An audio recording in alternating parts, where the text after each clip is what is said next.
President Donald Trump last night hosted a gathering with the highest paying customers of his personal cryptocurrency business, sparking bipartisan concerns that he's selling access to the presidency for personal profit.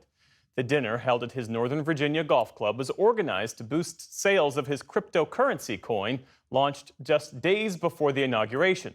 The top 220 buyers of the meme coin were extended invitations. A guest at the dinner provided a video of the president to the New York Times. We've been pushing the market of crypto and Bitcoin and all of it, everything. And I do it for a reason, not for me, ever for you, because I think it's the right thing to do. The gathering featured hundreds of guests, including former NBA player Lamar Odom and Justin Sun, a well-known crypto investor who has reportedly spent more than $40 million on President Trump's meme coin. Really nice to be here today with everybody in the crypto to witness this great moment of crypto. Sun was once under investigation by the SEC and DOJ for securities fraud. After Mr. Trump took office, the SEC probe was dropped.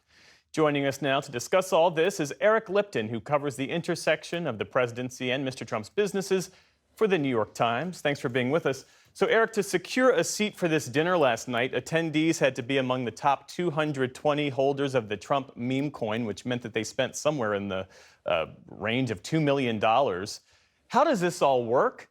And how is the president and his family, how are they profiting off of this?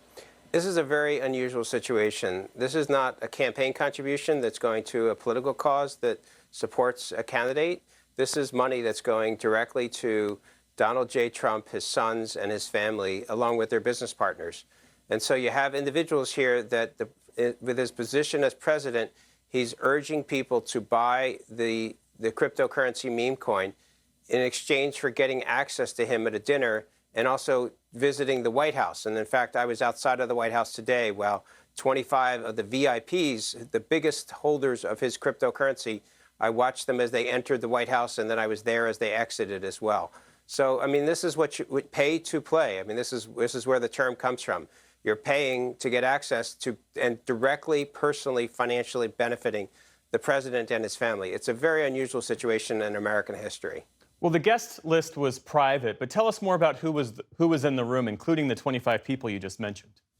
The guest list was private, but actually we obtained a copy of the guest list, and we know who was at the dinner. And we have identified many of them and communicated with many of them.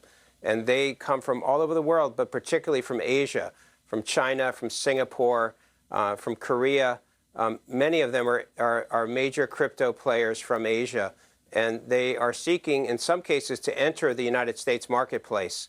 And they're seeking a regulatory blessing from the Trump administration to begin to seek profits here in the United States. Well, let's talk more about the ethical concerns, because there are two mainly. One is that Trump is profiting off the presidency by selling access. And to your point, that this type of event allows foreigners the opportunity to purchase access to the president, and the Constitution bans a president from receiving foreign gifts or money without congressional consent. So walk us through the ethical questions here. That's right. As well, it would be an election law violation for him to take a campaign contribution from a foreign national. But foreign nationals can buy his cryptocurrency and give him money directly and his family. And that's what's happening here. So, I mean, the president is exempt from the federal conflict of interest law. The president and vice president are the only two who are exempt.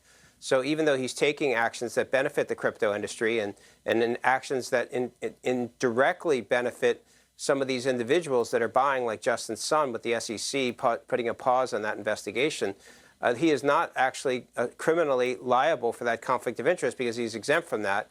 Additionally, the Supreme Court has ruled that any type of a notion of a bribe, that if it involves an official action by the president, then he is largely protected. So the president is doing what he wants. He asserts that he has no conflicts of interest, that these companies are run by his sons or his associates. And so, therefore, he doesn't have a conflict of interest. But the bottom line, when we look at his financial disclosure report, we see that he personally financially benefits from the same corporate entities that are profiting from these cryptocurrency sales. And the White House made the point yesterday. The White House press secretary said that President Trump was attending in his personal time, although in that video we saw the presidential seal on the lectern. Another question here, though. Are President Trump's business dealings influencing the administration's policymaking, especially when it comes to cryptocurrency? It's, the quid pro quo is really a hard thing to prove when you have an explicit action in exchange for a financial gain.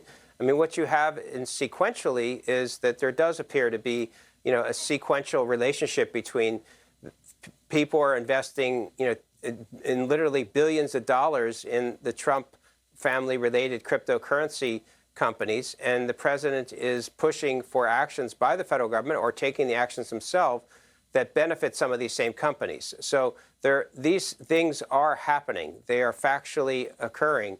But whether or not he is doing them explicitly in exchange for the financial benefits that he's getting is something that, to some extent, it's really up to a prosecutor or a court to document, and we don't know for certain. But it does create an appearance of a conflict of interest, and at a minimum, it is very unusual. There really is nothing like this in American history. We've had other families of presidents that have been, have had various financial engagements, and from the oil industry to banking industry to Hunter Biden, who was working, as a consultant and selling paintings even. But we've never had such an intense and far-reaching corporate engagement that personally benefits the president, as we're seeing right now with President Trump and his family. Eric Lipton of the New York Times, thanks for joining us. We appreciate it. Thank you.